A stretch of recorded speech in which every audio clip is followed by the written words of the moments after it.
ڈس honest ہیں وہ چوری کر کے ڈاکہ زنی کی. باقی آج اسلام آباد ہائی کورٹ میں جو الیکشن ٹرائیبیونل ہے اس کے پاس آج ہمارے کیس کی سماعت ہوئی ہے. تینوں جو اسلام آباد کے حلقے ہیں اور بات یہ ہے جی کہ فارم 47 کے جو ناجائز ایم این اے ہیں ان کو عوام نے تو 8 فروری کو ٹھنڈا کر دیا تھا. اب انشاءاللہ ہائی کورٹ سے بھی وہ ٹھنڈے ہو کے جائیں گے. کیا لگتا ہے کہ ان سے میں نے جب پوچھا کہ جی آپ کو فارم 45 آپ لوگ جمع نہیں کروا رہے تو انہوں نے کہا جی ہمارے پاس سب موجود ہے اور ساری قوم کو پتہ ہے کہ جی ہم جیتے ہوئے اسی لیے تو ہم جیت کے آئے ہیں. پوری قوم کو درشن کرا دینا اس فارم 45 کا, چھپا کے کیوں رکھا ہوا ہے سر نے. ہم نے تو جس دن ہم جیتے تھے 8 فروری کو پوری قوم کو دکھا دیے تھے فارم 45. دیکھیں آپ کو دکھائے, اس کے کسی بعد ویب سائٹ پہ موجود ہیں, کسی میڈیا میں آئے ہیں, کسی پبلیکیشن میں دیے ہیں یا عدالت میں جمع کرائے ہوں. کوئی 2-3 طریقے کار ہوتے ہیں نا. آج تک کیوں کر کے یہاں اپنے آپ کو یہ سمجھتے ہیں کہ ہم بن چکے ہیں. دیکھیں عدالت نے اتنی گریس شو کی ہے, پہلے بھی آپ کو پتہ ہے کہ یہ ڈے ٹو ڈے ہیئرنگ چل رہی ہے. جواب کے لیے میکسیمم ٹائم ہوتا ہے 7 ڈیز کا, لیکن 7 ڈیز میں جواب دینے کی بجائے وہ آج جمع ہونے کے بعد وہ پٹیشن مارچ میں جمع ہوئی ہیں. آپ کو پتہ ہے اپریل, مئی, جون, اب جولائی آ چکا ہے, یعنی کہ 6 مہینے میں فیصلہ ہونا ہوتا ہے. لیکن یہ ٹائم اینڈ اگین تاریخ لیتے ہیں, ٹائم اینڈ اگین آگے بھاگتے ہیں. اور کل آپ کو پتہ ہے کہ وہ عامر فاروق صاحب کے پاس بھی مین کیس پینڈنگ ہے. اب اس میں فیصلہ بھی ہوگا کہ کس طریقے سے انہوں نے اس الیکشن ٹربیونل سے بھاگنے کی کوشش کی ہے. دیکھیں الیکشن ٹربیونل جسٹس جہانگیری صاحب نے 1 سے زائد مرتبہ ان کو ٹائم دیا, جو کہ 7 ڈیز سے زیادہ وہ دے نہیں سکتے تھے قانون کے مطابق. لیکن انہوں نے قانون کے تقاضوں کے مطابق اور فنڈامنٹل رائٹس کے مطابق انہوں نے کہا کسی کا اعتراض نہ رہے کہ جی ہمیں موقع نہیں ملا. آج بھی دیکھیں طارق فضل جو کٹھ پتلی جو اپنے آپ کو ایم این اے کہتا پھرتا ہے, آج تک وہ جواب نہیں دے سکا, نہ کوئی فارم لایا ہے, اور ابھی بھی کہہ رہا ہے کہ مجھے اور ٹائم دے دیں. پرسوں تک ٹائم مل گیا ہے and full and final opportunity دے دی ہے, اور اگر پرسوں تک نہیں لایا تو پھر آگے پروسیڈنگ ہوگی. راجہ خرم نواز کو جو 20,000 روپے جرمانہ ہوا ہے سر, وہ ٹھیک ہوا ہے کہ اس نے جو کچھ کیا ہے قانون کے مطابق, جو کچھ اس کی ذمہ داریاں تھیں اس نے پوری نہیں کی. یہ پھر عدالت نے اسے ایک چانس دیا ہے, ورنہ انہوں نے 7 دن کے اندر جواب نہیں جمع کروایا تھا. عدالت نے پھر بھی فائن کے ساتھ چانس دے دیا کہ آپ دوبارہ جواب جمع کروا لیں. یہ تو عدالت کی کرٹسی ہے ان کے ساتھ. بہت شکریہ. سرزنش بھی کی گئی ہے آج وکلا کی, اور دیکھیں کئی بار روکا بھی گیا. دیکھیں پہلی بات تو یہ ہے کہ یہ ڈس آنیسٹ لوگ ہیں جو فارم 47 کی پیداوار ہیں, یہ بے ایمان ہیں, انہوں نے چوری کی ہے, ڈاکہ زنی کی ہے. یہ اپنے ضمیر کے سامنے کیسے اپنا شیشے پہ شکل دیکھتے ہیں نا صبح اٹھ کے, مجھے بتا دیں وہ کیا سوچتے ہوں گے کہ کیا یہ ہم بے ایمان ہیں, کیا ہم نے چوری کی ہے, کیا ہم نے ڈاکہ زنی کی ہے. جب وہ ناشتے میں بیٹھتے ہوں گے اپنے بیوی بچوں کے ساتھ, ان کو کیا سکھاتے ہوں گے کہ کیا چوری کرو, ڈاکہ زنی کرو. اور پھر دیکھیں ہر پارٹی کے پولیٹیکل پارٹی کے فالوورز ہوتے ہیں, ہمارے ہیں, ان کے ہیں. ہم یہ نہیں کہتے کہ ان کے پاس 10,000 بندہ بھی نہیں ہے, لیکن وہ اپنے فالوورز کو کیا سکھا رہے ہیں. جیسے ان کے بڑے لیڈر چور ہیں, ڈاکو ہیں, اور جنہوں نے سارا پیسہ مال لوٹ کے یا دبئی لیکس میں ان کی نظر آ رہی ہیں, یا آپ نے دیکھا ہے ون فیلڈ ڈپارٹمنٹ میں, یہ یہاں کے اپنے فالوورز کو بھی یہ چوری اور ڈاکہ زنی سکھاتے ہیں. لیکن آپ کوئی بات نہیں, ڈاکہ ڈالو اور اقتدار تک پہنچو.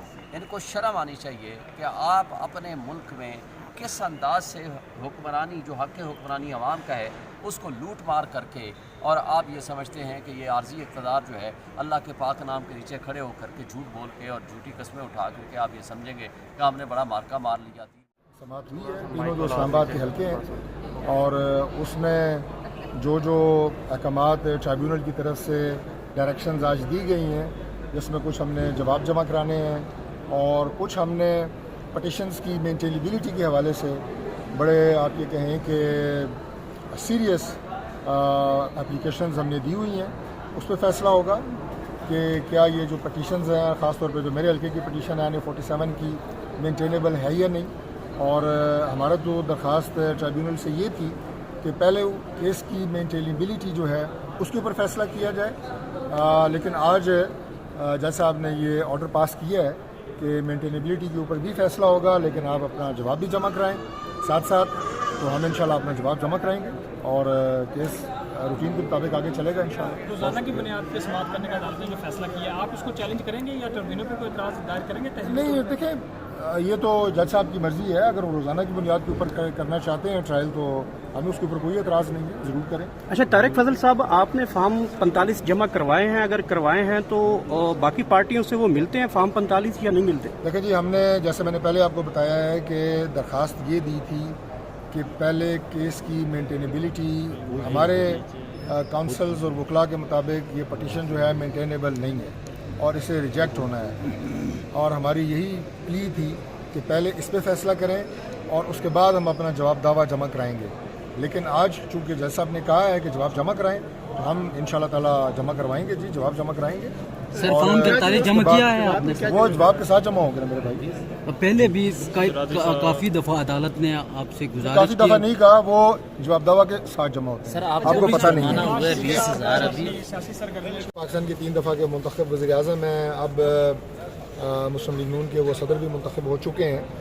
تو پوری انشاءاللہ تعالیٰ محنت کے ساتھ اور جو ان کے پاس قائدانہ صلاحیتیں ہیں، تجربہ موجود ہے، اس کی روشنی میں ملک بھر میں جماعت کو مضبوط کرنا، مسلم لیگ نون کی ایکٹیویٹیز کو تیز سے تیز کرنا اور اپنے ورکرز کو مزید منظم کرنا، اس سلسلے میں انشاءاللہ میاں صاحب میدان عمل میں ہوں گے.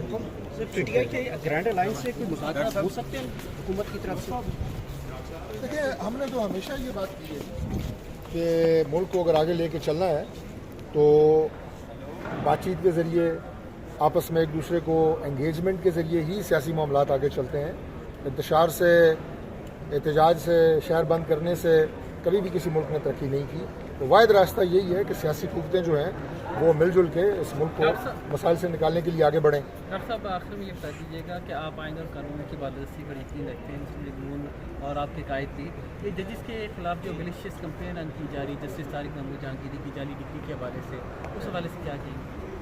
دیکھیے، میں نے پہلے بھی آپ کو بتایا ہے جی کہ اس طرح کی کسی کمپین سے نہ ہمارا کوئی تعلق ہے، نہ ہماری جماعت کا کوئی تعلق ہے، اور نہ پاکستان مسلم لیگ نون کبھی بھی کسی منفی پروپیگنڈے کا نہ حصہ بنی ہے اور نہ اس پہ یقین رکھتی ہے. ہم رول آف لاء پہ یقین رکھتے ہیں اور آئین کی بالادستی پہ یقین رکھتے ہیں.